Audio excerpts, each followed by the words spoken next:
So let our faith be more than anthems, greater than the songs we sing. And in our weakness and temptations, we believe. We believe. Be more than anthems. We believe in God the Father, greater than the songs we sing. We believe in the Holy Spirit, and in our weakness and temptations, we believe in the crucifixion. We believe that it conquered death. We believe in the resurrection, and He's coming back again. Let the lost be found and the dead be raised in the here and now. Let love invade, let the church live loud. Our God will say we believe, and the gates of hell will not prevail, for the power of God has torn. Buenos días amigos y amados oyentes en la radio Chalón 97.9 y a los que se encuentran conectados en YouTube. Mi nombre es Abigail Volados y es un placer acompañarlos nuevamente en este programa. Saludos a todos, soy Catalina Volados y es un placer volver a darles la bienvenida a un capítulo de Con Toda Mi Mente. Bueno, el día de hoy tendremos un programa muy especial, ya que al finalizar este episodio regalaremos un libro, El Caso de Cristo. Y para participar le invitamos a ingresar a nuestra página de YouTube, que es CCC Radio Chalón 979, compartir el link con uno de sus amigos y mandar un saludo especial en los comentarios del video. Oye, qué fundamental es eso. Tienen que dejarnos aquí para poder asegurar su inscripción un saludo. Así que le pedimos que mediante todo el programa, y bueno, vamos a estar comentando, que vayan mandando sus saludos mientras está este live, para que puedan ustedes asegurar esa inscripción para poder participar de nuestro concurso.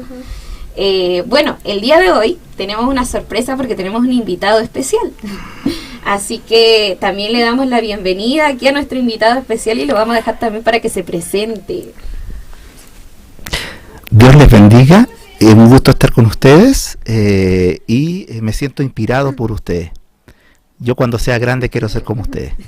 ¿Por qué? Porque ustedes son tan jóvenes, ¿no es cierto? Y peces gracias a su juventud, ustedes se han decidido a adorar a Dios con toda su mente. Así que sépase que les tengo en alta estima. Gracias. Me llamo Daniel. Bueno, este episodio, como habíamos mencionado, va a estar lleno de sorpresas. Es bastante especial porque, bueno, haciendo como un breve introducción, vamos a tocar temas que son fundamentales para nosotros, ¿ya? Así que si tiene algún amigo que en estos momentos no conozca a Dios, o si le han generado preguntas, incluso algún profesor, algún amigo, le pedimos que sea compartiendo este link, porque va a ser de suma importancia el tema que vamos a tocar el día de hoy, el tema que ha impactado nuestras vidas y la vida de cada uno de los que hoy día siguen este camino. Así que, bueno, haciendo un resumen de la semana pasada, antepasada. La semana antepasada estuvimos aquí en un programa que se llamaba La Veracidad de los Evangelios, ¿ya? Estuvimos estudiando las evidencias a favor de los evangelios de Mateo, Marcos, Lucas, Juan, y profundizamos en las distintas pruebas que hay en su escritura. Vimos lo que era el credo, los indicadores de la veracidad histórica, como el tiempo entre el acontecimiento y el registro, que eran sumamente fundamentales. Y también estuvimos hablando acerca de cómo estos contribuyen a una biografía fiel de la vida de Jesucristo. Después de todo, son muy válidos como documentos históricos veraces. Entonces pudimos probar la veracidad de los evangelios, que realmente lo que creemos o las pruebas acerca de lo que es los evangelios realmente de lo que es nuestra Biblia son sorprendentes. Sí. O sea, prácticamente indiscutibles. Ujú. A ese grado han llegado de ser de importantes. Así que si no ha visto nuestro programa, no vio nuestro programa anterior, se encuentra también dentro de la plataforma para que también pueda ingresar y pueda ver también ese programa que está bastante especial. Sí, así es. Hablamos entonces de la veracidad de los evangelios. Y uno de los grandes acontecimientos que relatan es la crucifixión de Jesucristo. Bueno, este suceso es de suma relevancia para la fe cristiana. Por esta razón, el día de hoy queremos abordar el plan de salvación y la muerte biológica de Cristo. Uno de los temas más controversiales es la crucifixión. No sé si están de acuerdo conmigo. Catalina, Sí. Daniel, uno de los temas más polémicos ha sido lo que es el tema de la crucifixión. Principalmente para aquellos que quieren tal vez poner en duda la existencia de Cristo. O la Ya, resurrección. o la resurrección. Este suceso es un símbolo en el cristianismo. O sea, que si hay alguien que quiere a usted convencerlo de que Dios no existe, principalmente va a atacar el hecho de la crucifixión y de la resurrección, que son dos temas que son pilares para el cristianismo. Además, Pablo lo mencionaba, que si Cristo no resucitó de los muertos, vana es nuestra fe. Entonces es un punto clave con respecto a lo que somos el día de hoy, ¿ya? Probablemente es uno de los acontecimientos más cuestionados y poco comprendidos. Sí, muy pocos comprendidos. Pero por eso hoy día vamos a abordarlo y explicarlo. Ahora, mira, Vi, muchos van a señalar lo siguiente, van a decir, ¿pero qué nos asegura la muerte de Cristo? O sea, ¿será que la Biblia habrá exagerado, no sé, los hechos acontecidos al Mesías? ¿O podría existir la posibilidad, no sé, de que Jesús nunca haya muerto? Bueno, es interesante que a lo largo de los años se han desarrollado teorías acerca de la muerte de Jesús, ¿sí? Con tal de negar que este hombre murió. Muchos aseguran que se escapó a la India, algunos musulmanes, ¿ya? Otros señalan que se desmayó en la cruz. Incluso algunos dicen que le dieron una droga que lo hacía aparentar estar muerto, ¿ya? Incluso algunos señalan, bueno, que simplemente era un loco que murió creyendo que era el Mesías, ¿ya? Ahora, si el pilar de la fe cristiana es la resurrección, como dijo Abby, lo que mencionaba Pablo, si Jesús no resucitó de los muertos, entonces somos miserables, vana es nuestra fe. Entonces tenemos que realizar primero un profundo análisis a la crucifixión. ¿Por qué? Para que alguien resucite, primero debe haber muerto. Entonces, por eso muchos escépticos, para negar la resurrección, para negar el cuerpo desaparecido de Cristo, parten señalando que en ningún momento Él falleció. Pero hoy día vamos a demostrar que no hay ninguna posibilidad de que Jesús haya sobrevivido a la crucifixión. Exactamente. Bueno, me hacía pensar mucho esto en las distintas explicaciones que el ser humano ha tenido que buscar para poder darle respuesta a un hecho que fue la resurrección.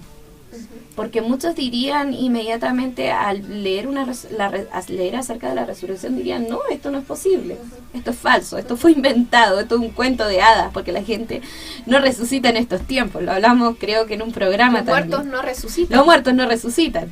Pero cuando analizamos la historia o ponemos lupa en estos acontecimientos y empezamos a estudiar, nos damos cuenta de que no, de que realmente hay cosas que al examinarlo, al acercarnos, nos damos cuenta de que fueron como se nos menciona. Miren, aquí tenemos un primer saludo aquí. Mónica Cortés nos dice, saludos a los tres, bendiciones, gracias por el programa. Un saludo ahí a las familias. Saludos. Y aquí también nos pone un saludo aquí, también una persona que dice, excelente, bendecido día. Dios es bueno en todo tiempo. Así es, Amén. un abrazo, un saludo también ahí. Me gustaría añadir un detalle que es sumamente interesante. Fíjense que cuando el apóstol Pablo predicó en Atenas, hizo una predicación sumamente elaborada de la perspectiva intelectual. No tuvo tantos resultados, y de ahí que él viajó inmediatamente después de estar en Atenas a Corinto.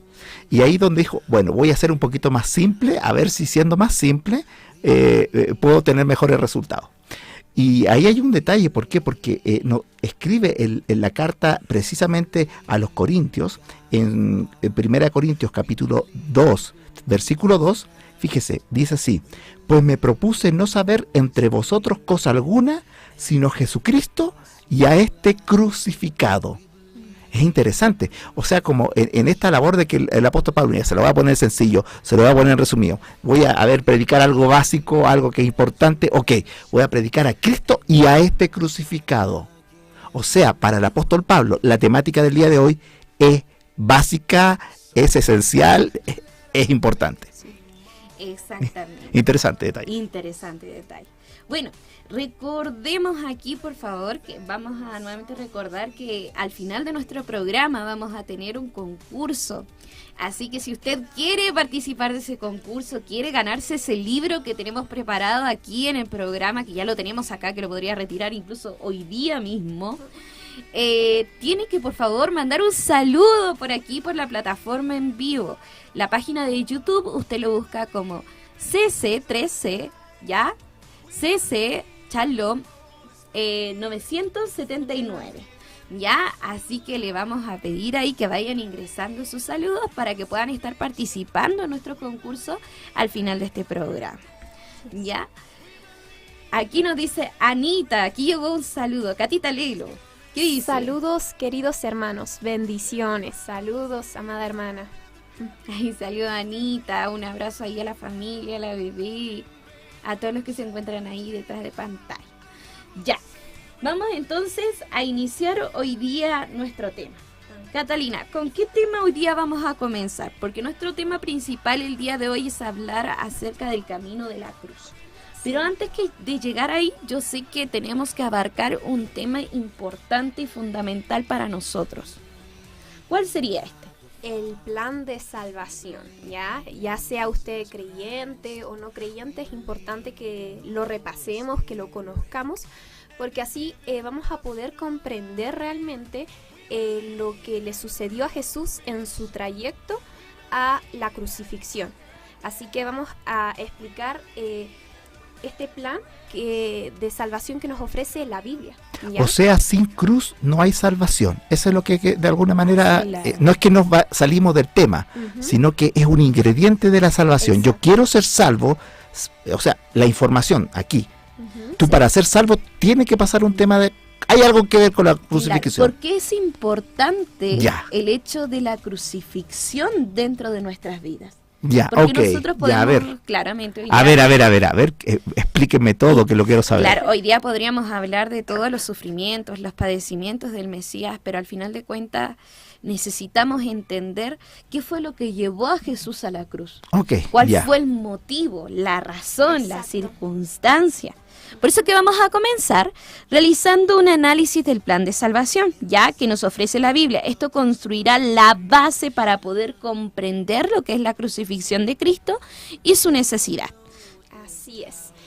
Ya, el primer punto del plan de salvación vamos a ir pasito a pasito para poder comprenderlo, ¿ya? Se llama el carácter de un Dios justo y santo. Ya vamos a ir explicando esto. En primer lugar, tenemos que entender lo que es la ira de Dios, ¿ya? ¿Qué es la ira de Dios? La ira de Dios es el enojo de Dios contra el pecado y la necesidad intrínseca e imprescindible en su carácter de castigarlo en su justicia santa, ¿ya? Es importante entenderlo. Ahora, la ira de Dios no es un enojo caprichoso, no es un enojo, no sé, podríamos decirlo, injusto de Dios porque sí, no. La ira de Dios es la respuesta que Él tiene al pecado, ¿ya? Si Dios es santo, es parte de su carácter, ¿no es cierto? Es parte de su esencia, por eso es intrínseco de Él. Él tiene que castigar al pecado, ¿ya? Ujú. Dios no podría amar el bien sin aborrecer el mal, ¿ya? Ujú. Es como algo que tiene que... Parte. Claro, que es parte. Una moneda de dos caras. Exacto, una moneda de dos caras. Yo no puedo amar la justicia sin aborrecer la O injusticia. sea, Sería una yo lo contradicción. planteo con este ejemplo, ese punto. Es Dios ama a los niños. Ujú. ¿Estamos de acuerdo que Dios ama a los niños? Sí. Entonces Él aborrece al aborto. ¿Me entiendes? Entonces, ¿por qué? Porque Ama a los niños. Ujú. porque ama a los niños. Así es. Una cosa así, ¿no? Ujú. Es parte de su integridad, ¿no es cierto? Una persona íntegra. Yo hago algo, o sea, digo algo, pero yo también lo hago, ¿no es cierto? Entonces, el enojo se justifica cuando el motivo es santo, ¿sí? Obviamente, parte de la naturaleza humana es que, por ejemplo, si vemos una violación, si vemos los asesinatos, si vemos los crímenes, obviamente eso nos produce enojo, ¿no es cierto? Pero es un celo santo. ¿Por qué? Porque aborrecemos el mal, ¿ya? Ahora, recordando que Jesucristo se enojó al dar vuelta a la mesa de los cambistas. Ujú. ¿Por qué? Porque, y aquí hay un dato interesante, lo que pasa es que las monedas del tributo eran anatemas, eran ídolos, eran dioses. Entonces, ¿por qué? Porque uno dice, Jesús, entonces, ¿por qué le dais vuelta a la mesa a los cambistas? ¿Por qué si están cambiando moneda nomás? No, es que ellos estaban entrando ídolos al templo. Y ahí es donde se justifica que Jesucristo da vuelta y se enoja. ¿Cómo van a estar metiendo ídolos a un lugar santo? Exacto. Sí, eso es el celo santo. Entonces, esto es muy importante porque nunca vamos a entender la salvación sin comprender cuán malo es el El hombre. hombre. Bueno, es importante poder entender que si yo amo a alguien, no puedo estar de acuerdo con lo que le hace daño. Ujú. Igual yo planteo ese ejemplo, o sea, si yo, por ejemplo, amo a Catalina, yo no puedo amar, por ejemplo, algo tal vez que esté haciendo Catalina, pero que le cause un daño, ¿o no? Sí. No sé si me van entendiendo como el hilo para poder quedar un poco más claro el ejemplo. ¿Por qué el motivo de Dios, de su enojo contra el pecado es justificado? O sea, yo me enojo contra el pecado porque el pecado le causa un daño al ser humano. Produce que el ser humano sufra, por más que tal vez para él al principio puede ser placentero. Ya, bueno, aquí tenemos ahí un saludo. A ver si nos puede leer Catalina. Sí. Daniel Ticona dice: buenos días, querido pastor Daniel, maestra Catita y hermana Abigail. Que la paz del Señor esté en su vida. Sigan adelante con ese programa, me parece que decía. Saludos ahí, hermano. La Gracias por hermana traernos estos temas. Sara dice: saludos y bendiciones, hermanos. Gracias por traernos estos temas tan edificantes. Dios les bendiga. Y dice Carla y Esteban también les mandan saludos. Saludos, bendiciones. Saludo ahí a la familia. Mire, retomando un poquito, ¿de qué estábamos hablando? Acerca de la ira de Dios. La ira de Dios. No, de que también hay un detalle respecto del amor, porque dice que el amor se goza en la verdad. Claro. Y allí hay un concepto muy importante. ¿Por qué? Vamos a suponer, por ejemplo, de que alguien consume droga. ¿Ya? Entonces, la droga te hace daño, y eso es verdad. Ya, oye, pero mamita, dame platita para la droga porque tú me amas, ¿verdad? Oye, me estás pidiendo algo que es contrario porque estás porque la droga no, la droga me hace súper bien. Estás mintiendo, te estás mintiendo a ti mismo. Entonces, el amor auténtico se goza en la verdad. Entonces, no podemos de alguna manera desconectar el acto del amor con el acto de la veracidad. Entonces, es cierto que el hombre es pecador, es cierto que ha ofendido a Dios, es cierto, es verdad. Entonces, no podemos de alguna manera asociar la mentira al amor. Eso es lo que yo quería como afirmar. Exactamente. Bueno, y también tenemos aquí otro tema que también entra dentro de lo que es la ira de Dios, que es la culpabilidad del hombre. Romanos 1, 18, 20 nos dice lo siguiente: porque la ira de Dios se revela desde el cielo contra toda impiedad e injusticia de los hombres, que detienen con injusticia la verdad, porque lo que de Dios se conoce les es manifiesto, pues Dios se lo manifestó. porque las cosas invisibles de Él, su eterno poder y deidad, se hacen claramente visibles desde la creación del mundo, siendo entendidas por medio de las cosas hechas, de modo que no tienen excusa. Bueno, aquí vemos precisamente dos conceptos en los cuales se revela la ira de Dios contra precisamente ¿qué? La impiedad y la injusticia, o sea, el pecado. Todo pecado que ya pueda ser un pecado propio que uno haga hacia uno mismo, y también puede ser pecado que sea hacia otras personas principalmente. Dice acá que la ira de Dios se manifiesta contra la impiedad y la injusticia, es decir, contra el pecado que practican, según el versículo 18 que acabamos de leer. Otro versículo relacionado que tenemos es Romanos 8:25, que dice: pero por tu dureza y por tu corazón no arrepentido atesoras para ti mismo ira para el día de ira y de la revelación del justo juicio de Dios. O sea, un corazón duro, no arrepentido, acumula ira de Dios. O sea, por el pecado que practican. O sea, estamos hablando ya de personas que cometían un pecado y no se daban cuenta, sino estamos hablando de personas que ya sabían que lo que estaban haciendo mal y aún así decidieron no arrepentirse, ¿ya? Y también el versículo también nos habla de que nadie tiene excusa. O sea, incluso los que nunca escucharon de Dios tuvieron pruebas, y acá nos dice que la prueba que ellos tuvieron fue la creación. O sea, al principio de este programa nosotros hablábamos acerca de lo que era creacionismo y evolución, el argumento cosmológico, la afinidad del universo. O sea, uno diría, ¿qué pasó con las personas? Porque muchos alumnos a veces me preguntaban, profe, ¿pero qué pasó con las personas que nunca escucharon de Dios? Personas que vivían en la India, personas que eran de tribus que jamás escucharon el Evangelio acerca de Cristo. O sea, ¿no sería de parte de Dios injusto castigarlos porque ellos no sabían?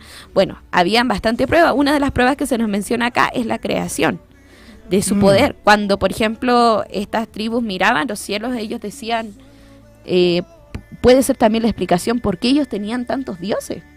Es decir, acá hay algo supremo.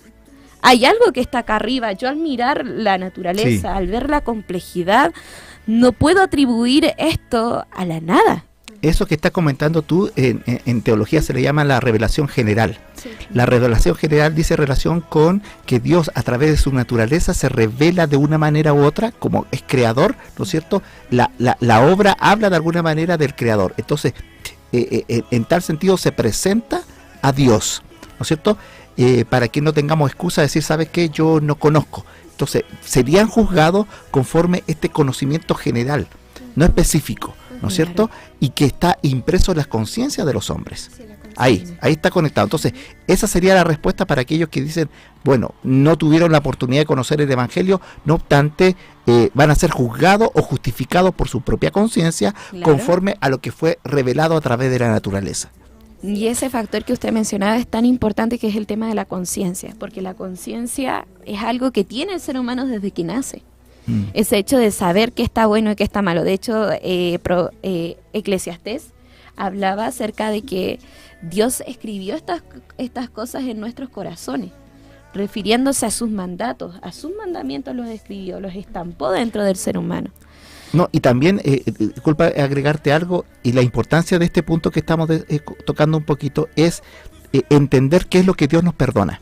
Claro. ¿Por qué? Porque vamos a suponer, por ejemplo, de que Catita me presta 1,000 pesos, ¿ya?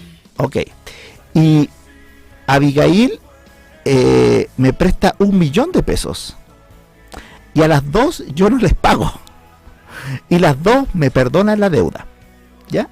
Entonces, una cosa es la deuda de que me perdone 1,000 pesos, pero otra cosa es que me perdonen 1,000,000. Y la gratitud, ¿no es cierto?, la relación que se da es totalmente diferente. Claro. Entonces, de ahí que nosotros tenemos que entender qué es lo que Dios nos está perdonando finalmente. Que este asunto de la ira no es un asunto como que Jesucristo o Dios de alguna manera se abstrae y es indiferente respecto de su ira y la paciencia que tiene la ira. No es que Dios es indiferente, solamente que la paciencia de Dios frena su ira, pero que nosotros provocamos con nuestros pecados, sí, y la resolución, que es la respuesta del Evangelio, es una gran gratitud. Y ahí donde uno después puede entender un poquito mejor, y seguramente ustedes lo van a desarrollar, respecto de que fue la ira de Dios ejecutada en la cruz. Exactamente. Ya, pero no me adelanto. No. Ya. Sigamos. Ya, punto 2, la naturaleza pecaminosa y la culpabilidad del hombre. Entonces el punto 1 era el carácter santo y justo de Dios.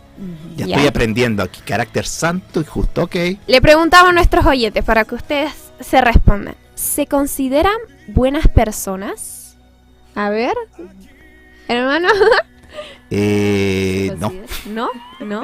¿Ya? ¿Tú, Babi? No. No, yo tampoco. Pero alguien tal vez me podría decir, oye, pero no sé, pues yo no soy tan malo, no soy un asesino, nunca he matado a alguien, nunca he hecho un crimen. Ok, ya, si nos comparamos con otras personas, claro, uno podría decir, ya, yo no soy tan malito, no robo, Hay otros no hago peores. esto. Claro, hay otros Un peores. asunto de una moralidad relativa. Exacto. Pero, ¿saben? La Biblia no nos pide que nos comparemos con nuestro prójimo. Nos pide que nos comparemos con Jesús. Y Jesús fue perfecto, Él fue santo.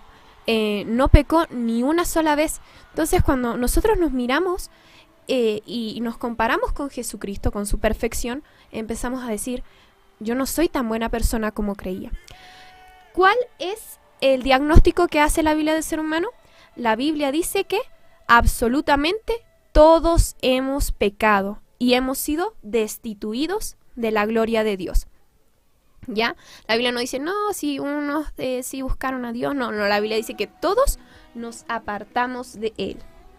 ¿Ya? Bueno, aquí vamos a hacer una pausa para realizar algunos saludos.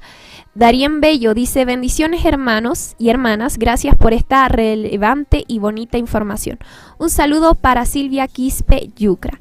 Ahí saludos, muchas gracias amados hermanos por estar conectados. Ya. No sé si habrá otro saludo. ¿Así? Daniel Ticona dice, ante la ley moral nadie lo es. Así es. No, y también respecto de la ley de Dios, que viene a cumplir precisamente esta función respecto a ser un espejo para nuestras acciones. Entonces se plantea una ley, que la ley de Jehová es perfecta, pero no, y frente a esa perfección en términos de la exigencia de una conducta, nosotros somos los imperfectos, nosotros somos los que no damos el ancho a esa perfección que se nos demanda. Entonces, ya que no somos perfectos, bueno, la ley no es la evidencia de que nosotros somos imperfectos. Exacto. Y eso lo vamos a ver en un ratito más. Mire, ¿ya? si todos fuéramos, y lo quiero plantear con este ejemplo, si todos condujéramos perfectamente, no habría ley del tránsito. Pero ¿cómo? ¿Me entiende? Por eso es que necesitamos ley. Ya, ok. Ya. Ahora, ¿por qué somos pecadores? La Biblia nos dice que hay dos motivos. En primer lugar, nuestra condición y naturaleza pecaminosa. ¿Ya? ¿Qué sucede? Nosotros conocemos, ¿no es cierto? Hemos escuchado, tal vez no todos, la historia de Adán y Eva, ¿no es cierto? Los primeros seres humanos que Dios creó, y ellos tenían constante comunión con Dios. Pero sucedió que Adán pecó, y Eva también, por supuesto, y el pecado entró y contaminó, por así decirlo, la raza humana. O sea, nosotros inevitablemente pecamos. O sea, usted por más que lo intente, no sé, hoy día me determino a ser una persona buena. Le aseguro que no va a pasar ni una hora sin que usted haya pecado, haya cometido un error. Voy a decir algo. Por diagnóstico, pecador. O sea, ya por ADN, ya somos pecadores. No, y también Juan Carlos Ortiz hablaba respecto de esa exigencia, hablaba del estrés que nos provoca el tratar de ser santos en nuestras propias fuerzas y nos hace eso más pecadores. ¿Me entiendes? O sea, cuando tú te esfuerzas, mientras más tú te esfuerces, más vas a pecar. Oye, eso es muy cierto. Porque crees que eres capaz, incluso por el simple hecho de pensar Y, eso. mire, y él planteaba la solución, disculpen, ustedes han visto los que caminan en los circos por una línea, ¿no es cierto? Y los equilibristas. Sí. Sí, la ya. cuerda floja. Sí, en la cuerda floja. Entonces dice que la red que está debajo es la gracia de Dios. ¿Por qué? Porque está para que tú no te pongas tenso. Porque si no estuviese la red, el que está caminando encima de la cuerda floja, va a estar más nervioso y se va a caer. Entonces, la red del perdón de Dios es para que tú tengas confianza en su perdón, para que vivas una vida santa y una vida equilibrada. ¿Me entiendes? Entonces, cuando tú te esfuerzas, no, yo voy a ser santo, es que tú estás en la red del perdón de Dios. Y ahí donde tú estás con el estrés de, en mi propia fuerza, voy a ser santo, y ahí te da el porrazo más fácilmente. Sí, Eso. muy buena ilustración, la verdad. Entonces, somos pecadores por naturaleza, pero alguien podría decir, ya, pero ¿yo qué culpa tengo de que Ana haya metido la pata? O sea, ¿por qué me culpa a Dios por esto? Bueno, no solamente por eso somos pecadores, sino también por nuestras malas acciones. Nosotros muchas veces decidimos mentir, no sé, nosotros nos comportamos de manera inadecuada. Entonces, somos pecadores por estas dos razones. Así que absolutamente nadie, ni siquiera, con mucho respeto, el Papa o la persona tal vez que usted más admire, es perfecto. El Dalai Lama. También. No, disculpe que... lo que pasa es que el Dalai Lama, mira, y hay una película que se llama Los 7 años del Tíbet y que plantea un poquito precisamente este problema, es de que él está planteado como un hombre muy santo, pero también tenía una conducta muy extraña respecto de su cuerpo, de su sexualidad y su... ¿me entiendes? Esa temática. Y una persona que es tan admirable como el Dalai Lama, hace tiempo tuvo un caso en que le dio un beso a un niño en la boca. Ah, sí. ¿Me entiendes? Entonces ahí tú te das cuenta de que efectivamente, inclusive hasta lo que más admirable en lo práctico, te das cuenta que no. Lo mismo podríamos hablar respecto de Teresa Calcuta y otros lamentables ejemplos que no son tan santos como se publican. Un saludo ahí se está presentando. Sí, el pastor Armando. Dice, soteriología. Besos. Bueno, bendiciones. Bendiciones. DS, ¿qué significa? Bendiciones, ¿sí? Ah, ya, bendiciones. Yo creo. Amadas Adi, Cata y presente. Presbítero. Presbítero. Presbítero. Daniel. Ah, ya. Los códigos. Los Ya. códigos. Ya. Bueno, ¿Prosigamos? ya, ¿Ahorita? prosigamos porque hoy día tenemos Sí. bastante información que tenemos que tocar. ¿Ya? Y si nos detuviéramos yo creo que aquí tendríamos 1 hora para conversar acerca de esto. De cada uno de estos Cada puntos. uno de estos temas y de profundizarlo. Ya, pero vamos a seguir. Bueno, algo que tenemos que entender que es que el ser humano tiene libre albedrío. Ya, libre albedrío es algo que usted tiene que tenerlo clarito si es creyente. Ya, libre albedrío es la capacidad que Dios nos da o Dios nos pone delante de nosotros la bendición y la maldición. ¿Qué quiere decir? Es la capacidad en que el ser humano puede escoger. Ya es la elección. ¿Ya? Deuteronomio 11, 26 al 27 nos decía: He aquí yo pongo hoy delante de vosotros la bendición y la maldición. La bendición si oyereis los mandamientos de Jehová vuestro Dios, que yo os prescribo hoy. ¿Ya? Maldito, para que usted sepa, es alguien destinado a destrucción o abandonado por Dios. Infierno es pasar una eternidad sin Dios. Nosotros somos agentes morales y nosotros podemos decidir hacer lo que es bueno o malo. Dios no interviene. Si no, nosotros seríamos robots. Si Dios no nos diera esta capacidad al ser humano de poder escoger entre obedecerle o no obedecerle, entre amarle o no amarle, sería un robot programado.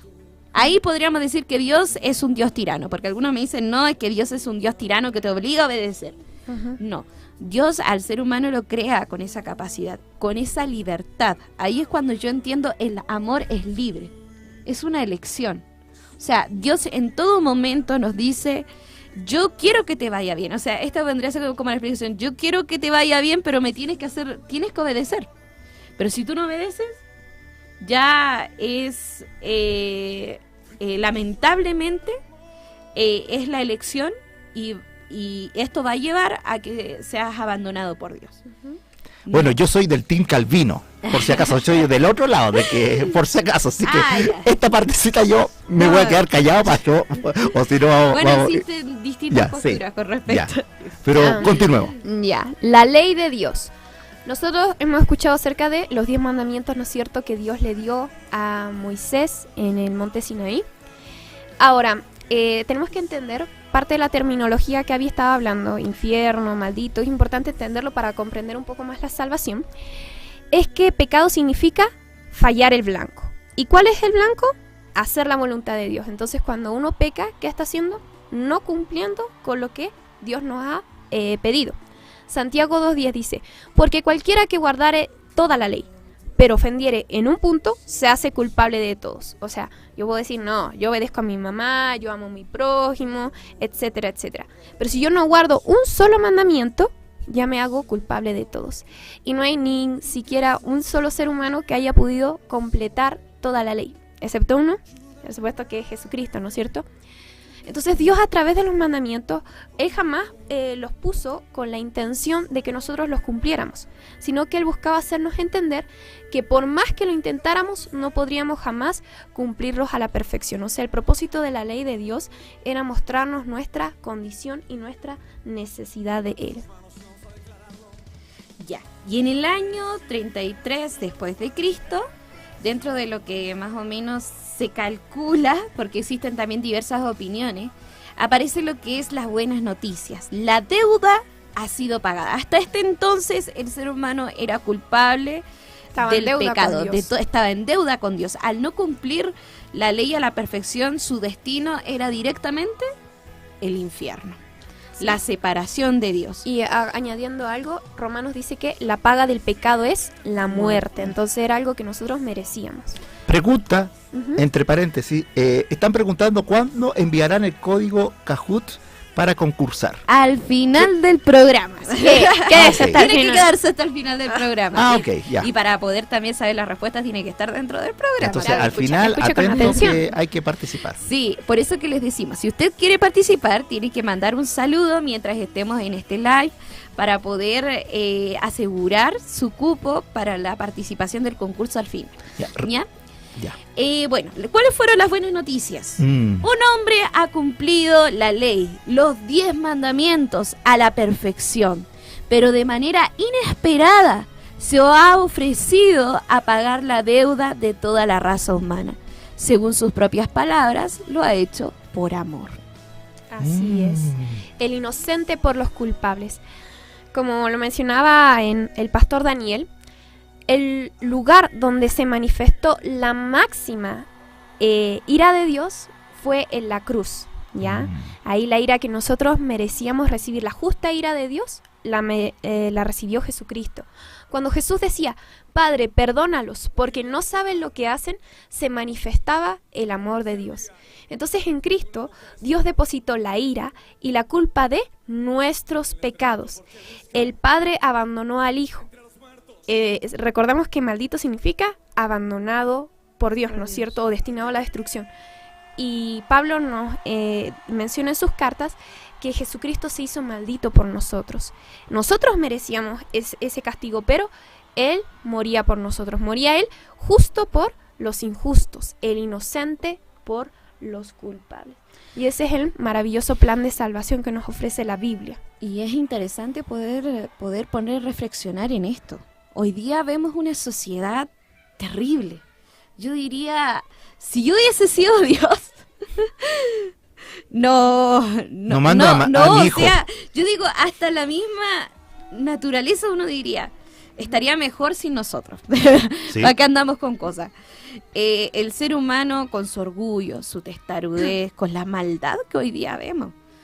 Y ver que aún así Dios tuvo misericordia. Él pudo incluso haber dicho, ¿sabes qué? No voy a morir por ustedes. Y si hubiera seguido siendo justo. Sí. Entonces, Porque Él no nos debía nada. no nos debía nada. O sea, Él ya nos dio la oportunidad de hacer las cosas bien, pero nosotros fallamos. Aún así, Él tomó, por así decirlo, nuestro lugar, claro.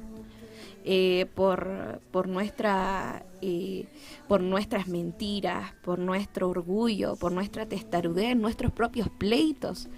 Dios sacrificó su vida en la cruz para que hoy nosotros pudiésemos tener una oportunidad de redención. Bueno, aquí se nos están adelantando un poco al tema y Cristina nos dice cuál sería el premio. El premio que hoy día vamos a entregar, ya lo habíamos mencionado, es un libro que se llama El caso de Cristo de Lee Strobel. Fue el camino del ateísmo a la fe. de una persona que realmente Periodista. buscaba, de un periodista que buscaba Destruir la fe cristiana. destruir la fe cristiana. Pero Y, le salió- y ese libro es La Travesía. ¿Ya? Sí. Bueno, ahora sí, vamos a abarcar rapidito, puntual, para que nos La alcance el pasión de tiempo. Cristo. La pasión de Cristo. Ahora sí nos vamos Sí. Ahora a lo sí nos bueno. metemos a lo bueno. No, por supuesto. Teníamos que comprender el plan de salvación. Bueno, los detalles más importantes de la vida de Jesús comienzan en la Pascua, ¿ya? Y ahora vamos a ver qué es la Pascua, ¿ya? ¿Por qué? Porque este fue el tiempo donde se cumplió finalmente el propósito de vida de Jesús. Pero ¿qué es la Pascua? La palabra tiene su origen en la palabra Passover, que significa pasar por alto, siendo esta una festividad del pueblo judío que tuvo su origen el día en que Dios liberó a Israel de Egipto por medio de Moisés. En aquella ocasión, el espíritu de la muerte pasó por alto las casas marcadas con sangre de un cordero. Los judíos, en obediencia al mandato divino, celebraban las Pascuas una vez al año como un recordatorio del suceso. Así es. Bueno, Jesús representa ese cordero sin defecto. Y nosotros somos la casa, ¿no es cierto?, en la cual la sangre del cordero fue puesta en su umbral. Jesús nos cubrió con su sangre para ser liberados del poder de la muerte. Y ahora vamos a leer Isaías 53, que la verdad, si puede leer el capítulo entero, hágalo porque es una profecía preciosa que fue escrita 700 años aproximadamente antes de que naciera Jesús. Y ahí vemos una vez más otra prueba acerca de la veracidad de la Biblia. Y profetiza los padecimientos del Mesías. Y dice lo siguiente: despreciado y desechado entre los hombres, varón de dolores, experimentado en quebranto, y como que escondimos de él el rostro, fue menospreciado y no lo estimamos. Ciertamente llevó él nuestras enfermedades y sufrió nuestros dolores, y nosotros le tuvimos por azotado, por herido de Dios y abatido. Mas él herido fue por nuestras rebeliones, molido por nuestros pecados. El castigo de nuestra paz fue sobre él, y por su llaga fuimos nosotros curados. Todos nosotros nos descarriamos como ovejas, cada cual se apartó por su camino, mas Jehová cargó en él el pecado de todos nosotros. Dios se encarnó en la persona de Jesucristo y vino a dar solución al problema humano. Él sufrió en la cruz y pagó el precio de nuestros pecados, el cual es la muerte, como lo mencionábamos, porque eso está en Romanos, ¿ya? Y Él vino a dar solución a este problema. Y ahora vamos a ver cómo se desarrolla todo el padecimiento que tuvo el Mesías. Sí, hoy día vamos a analizar a lupa de detalle cuál fue el precio que Jesús pagó en la cruz, lo que costó nuestra salvación, el hecho del por cual nosotros hoy día tenemos que detestar y aborrecer al pecado, porque esto fue lo que tuvo de costo en la cruz para Jesús, el precio de todas nuestras propias decisiones fuera de Dios. Y entonces nos vamos al tema de la muerte biológica de Jesús, ¿ya? Bueno, hoy día vamos a analizar, y lo que yo quiero que ustedes principalmente entiendan, y me preste bastante atención, es este datito. La Clínica de Mayo es una prestigiosa entidad considerada el mejor hospital del mundo y también reconocido como el mejor hospital de Estados Unidos para el periodo del 2021 al 2022 por U.S. News and World Report. ¿Ya? William Edwards es un médico cardiólogo y él estudió la muerte física de Cristo, y en conjunto su equipo de investigación escribieron un artículo para la Clínica Mayo. En este documento nos vamos a basar para poder hacer nuestra investigación.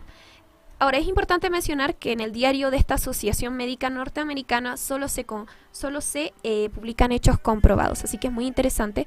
Esto, si usted lo busca en internet, lo va a encontrar, esta investigación en la cual vamos a basar nuestro estudio. Bueno, el estudio de estos especialistas, ustedes se preguntarán, pero ¿por qué se habrán interesado en investigar esto a fondo? ¿Por qué era relevante para estas personas estudiosas poder analizar el caso de la muerte biológica de Jesús? Bueno, el estudio de estos especialistas consistía en verificar si los padecimientos del Mesías habían sido exagerados en las Escrituras y también para poder verificar si existía alguna posibilidad de que Cristo sobreviviera a los padecimientos de la cruz. Ya debido a las distintas dudas que habían surgido en aquel momento y discusiones entre ateos y creyentes sobre también la muerte de Jesús y las distintas teorías al respecto. Como segunda fuente de nuestro análisis utilizaremos una entrevista del ex ateo Lee Strobel al doctor Alexander Mendel. Así es. Bueno, entonces vamos a comenzar en el Getsemaní, ¿ya? Los padecimientos del Mesías comenzaron en el monte de Getsemaní, en el momento que Cristo se preparaba para ser apresado, cuando él fue a orar con sus discípulos. La Biblia nos relata que Jesús aquí sudó sangre. Ahora, suena como un poco legendario esta descripción, ¿eh? Sí. Muchos escépticos dicen, oye, pero esto está como, no sé, como... ¿Es medio posible fantástico. que una persona Claro, pueda fantástico. sudar sangre? Sí, ¿será posible? Es la pregunta. Aunque suene fantástico, es médicamente posible que una persona sude sangre. Ciertamente se conoce como hematidrosis, ¿ya? Y ocurre en estados emocionales muy elevados. Los vasos sanguíneos capilares que alimentan las glándulas sudoríparas se rompen, provocando que exuden sangre. La pérdida sanguínea en este momento fue mínima. Sin embargo, la fragilidad cutánea ocasionó una gran pérdida de sangre en la flagelación. Esto es lo que menciona el estudio que realizaron estos médicos cardiólogos. Así que sí es posible y científicamente comprobado. Ahora, ¿por qué se produce la hematidrosis? ¿Ya? Esto se debe a estados altísimos de Claro. estrés. Y vamos a citar lo que dice el documento, ¿ya? De la Clínica Mayo, dice: sin embargo, durante las 12 horas entre las 9 p.m. del jueves y las 9 a.m. del viernes, había sufrido Jesús un gran estrés emocional, evidenciado por la hematidrosis. Fue abandonado por sus más cercanos amigos, los discípulos, y una golpiza física luego del primer juicio judío. También, en el escenario de una noche traumática y sin poder dormir, había sido forzado a caminar más de 2,5 millas, que son 4 kilómetros, hacia y de sitios donde se realizaron los juicios. Estos factores físicos y emocionales podrían haber hecho a Jesús vulnerable a los efectos hemodinámicos adversos del azotamiento. Interesantísimo. O sea, Jesús en el monte de Getsemaní, él experimentó una presión enorme, enorme. Tanto que se le produjo este rompimiento de los vasos capilares que permitieron que finalmente su sudor se mezclara con su sangre. La hematidrosis provocó que la piel de Jesús quedara muy frágil y sensible, incrementando la vulnerabilidad después de Jesús a los latigazos del día siguiente. O sea, todo comenzó en el Getsemaní, no cuando él partió su camino hacia Gólgota, no. Desde antes él empezó a padecer. El azotamiento. La investigación dice que, abro comillas, el instrumento usual era un látigo corto, llamado flagelo, con varias correas sencillas o entrelazadas de diversas longitudes, en las cuales pequeñas bolas de hierro o huesos de ovejas se amarraban a intervalos. Para azotar, el hombre era desprovisto de sus ropas y sus manos eran amarradas a un poste vertical. La espalda, glúteos y piernas eran azotadas ya sea por 2 soldados o por uno solo que se alternaba en posiciones. Sí, y miren, ahí tenemos una imagen en la presentación de cómo era un látigo romano del primer siglo, porque nosotros imaginamos un látigo, no sé, por una correíta así de cuero y ya era, no, los látigos romanos eran así, tenían bolas de hierro y huesos de animales puntiagudos, ¿ya? Entonces cuando el soldado romano, ¿qué hacía? Jalaba el látigo, porque está el primer impacto, ¿no es cierto? Cuando yo lanzo el látigo y se encarna en la espalda de la persona, cuando él lo jalaba, ¿qué hacía? Desprendía, porque dolía más cuando él lo retiraba.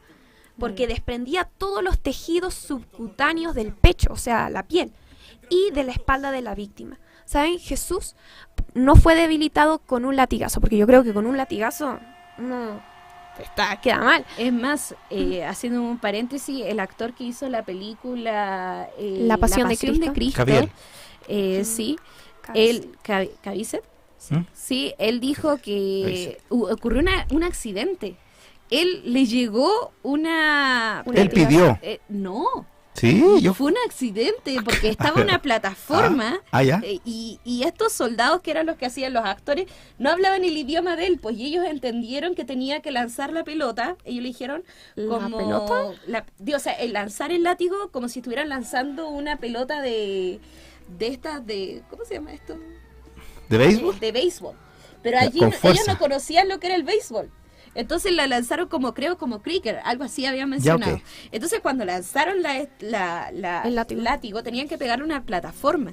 Y al ser tan bruscos, dice que la plataforma se corrió y a él le llegó uno de estos latigazos. Una de las correitas. Una de las correas, pero ni siquiera eran estas correas, estamos hablando de una vara que ellos estaban haciendo. Y dice que cuando le pegó la vara, le hizo un corte en la espalda de un tamaño gigante y dice que lo mandó al hospital y de cabeza.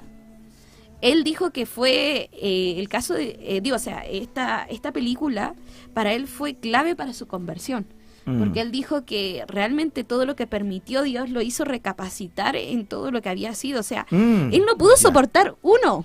Ah, Y ok. no era ni siquiera uno de estos. Sí, porque Jesús fue debilitado con 39 Latigazos. latigazos. Y dice que perdió alrededor, estos médicos, de 2 litros de sangre. Entonces, cuando los soldados luego rompieron su manto, porque los soldados le pusieron un manto para burlarse de él, se lo sacaron probablemente y reabrieron las heridas que habían sido producidas por los azotes. Entonces Jesús estaba en un estado hipovolémico. O sea, ¿qué quiere decir? Que él había perdido demasiada sangre.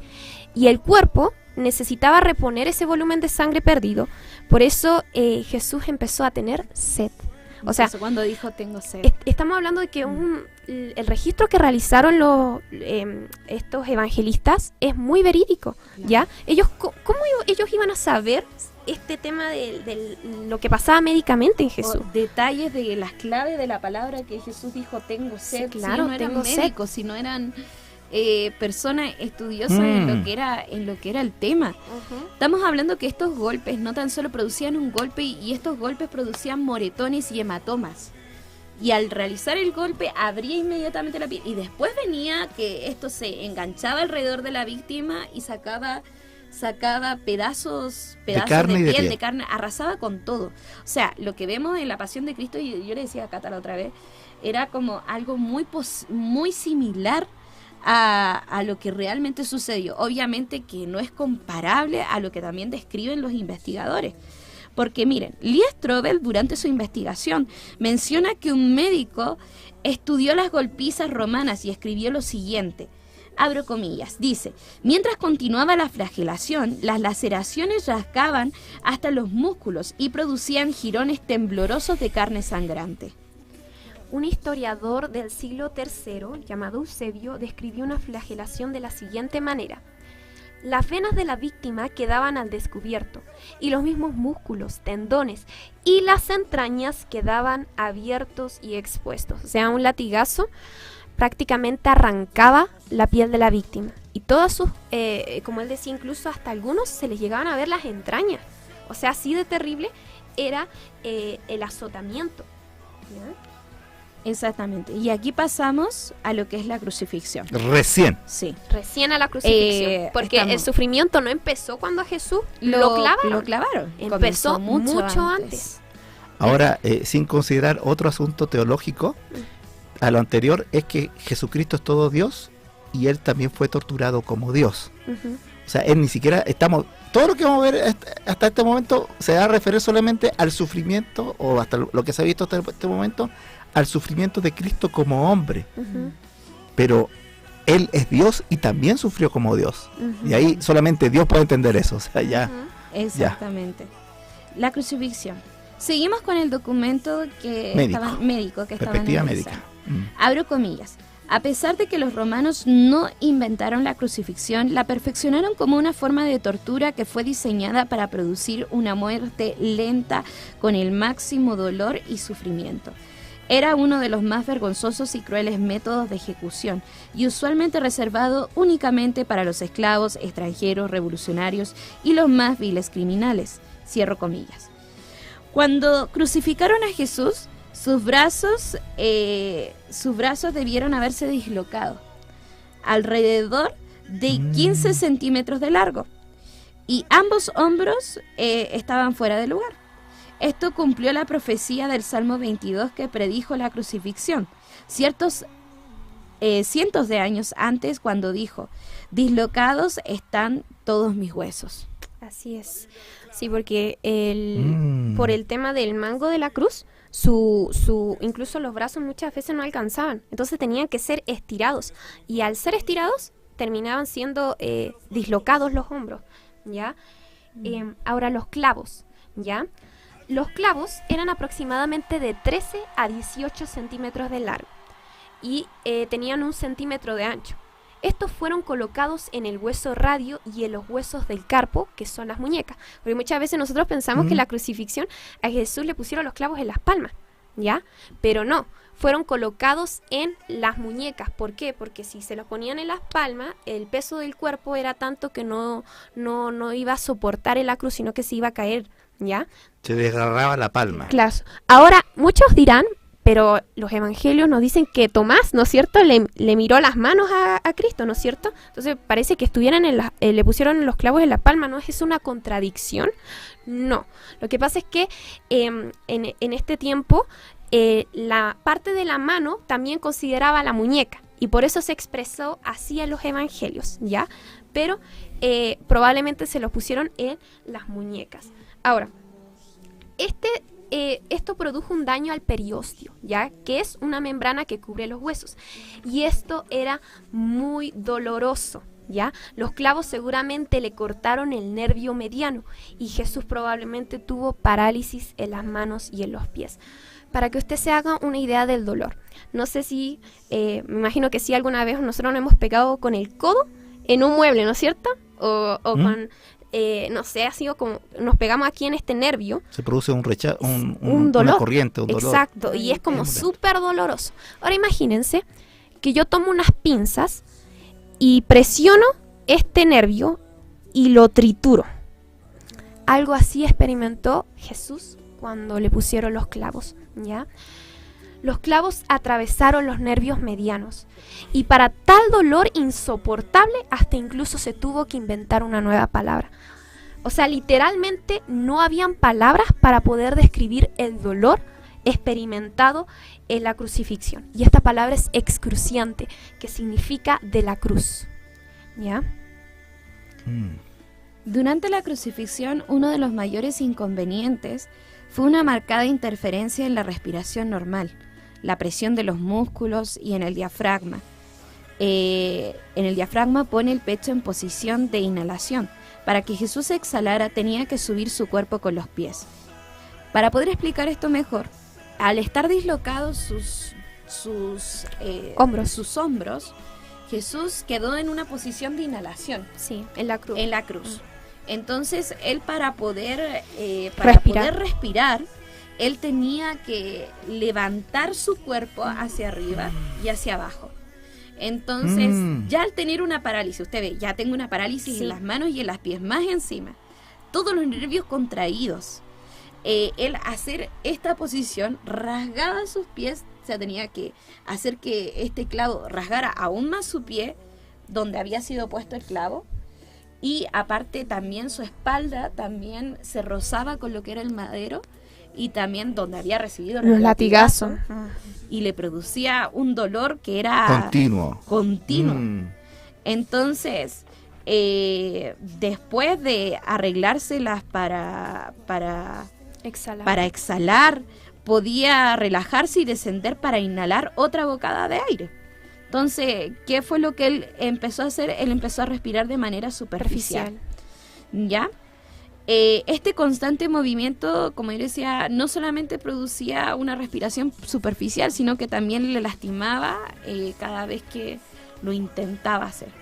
Sí, por eso, como Abby mencionaba, saben, los romanos eran expertos en la crucifixión. Y no era una muerte simplemente, sino que era una tortura, era una muerte lenta, una muerte agonizante, una muerte vergonzosa, humillante totalmente, era para los más viles criminales. Y Jesús, que no había cometido ni un crimen, murió de esa manera. Ahora sí, vamos a la muerte de Jesús. ¿Cuál fue la causa por la cual Jesús murió? Juan 19:14 dice: pero uno de los soldados le abrió el costado con una lanza y al instante salió sangre y agua. Otra vez, sangre y agua, ¿cómo es esto posible? O sea, parece un invento otra vez, ¿no? Bueno, el centurión romano probablemente le atravesó el pulmón y el corazón. Es importante aclarar que para este punto los médicos suponen que Jesús ya había muerto, ¿ya? ¿Y qué sucede? Hay una mezcla como de agua y sangre. Esto corresponde médicamente a una ruptura del pericardio, que es la capa que envuelve el corazón. O sea, este líquido que es señalado como agua es en realidad el líquido pericárdico, y la sangre, en cambio, procede de la cavidad pericárdica. Bueno, aunque estas investigaciones concluyen que Jesús murió de asfixia, la Biblia nos revela la causa por la cual murió Jesús, y fue más que simplemente física. El Salmo 22:14 nos dice, David, siendo inspirado por parte del Espíritu Santo, dijo: he sido derramado como aguas y todos mis huesos se descoyuntaron.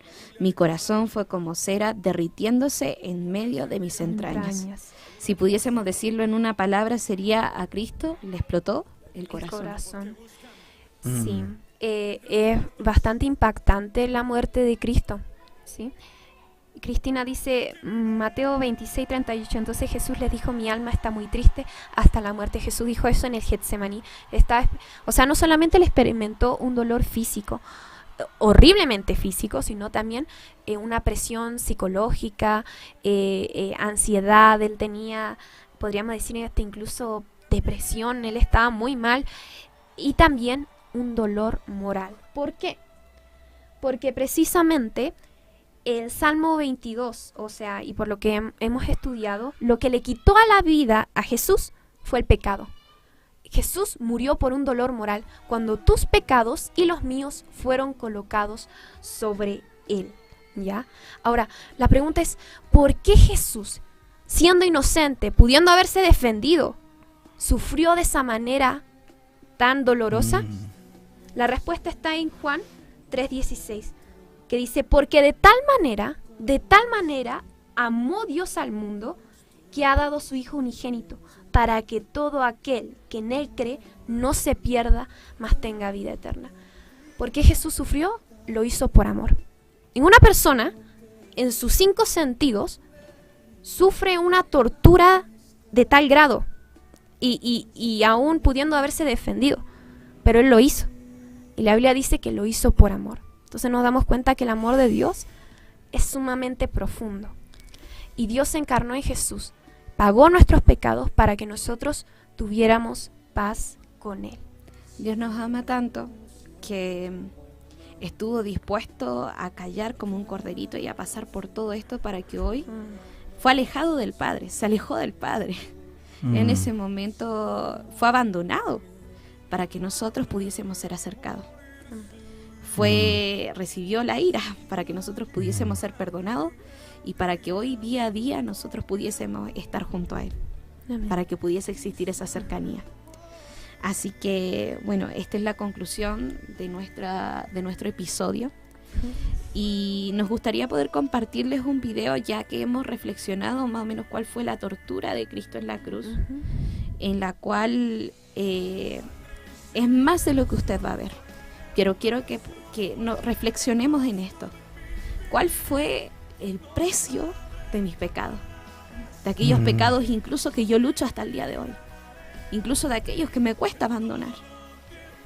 Es mucho lo que nos pide Dios al decir que abandonemos el pecado, comparándolo con lo que Él sufrió en la cruz. Y eso se llama gracia. porque nosotros no merecíamos la salvación, pero ahí vemos reflejado el amor de Dios. Nosotros Jesús no tenía por qué morir en la cruz, pero Él lo hizo, ¿ya? Lo hizo por amor. Así que les invitamos a ver este video y que no se desconecte porque vamos a continuar con esta... Y antes de aquello, Luis Martínez nos saluda y dice, muchas bendiciones, muy buen programa. Gracias, Luis Gracias. Martínez, espero que puedas participar del concurso. También Horacio Herbella nos dice, muchas bendiciones. Bendiciones para tu vida también. Gracias por estar allí. Y no se nos desconecte, manténganse ahí para poder participar de nuestro concurso que viene después de esta reflexión que vamos a hacer a través de este video. Ujú.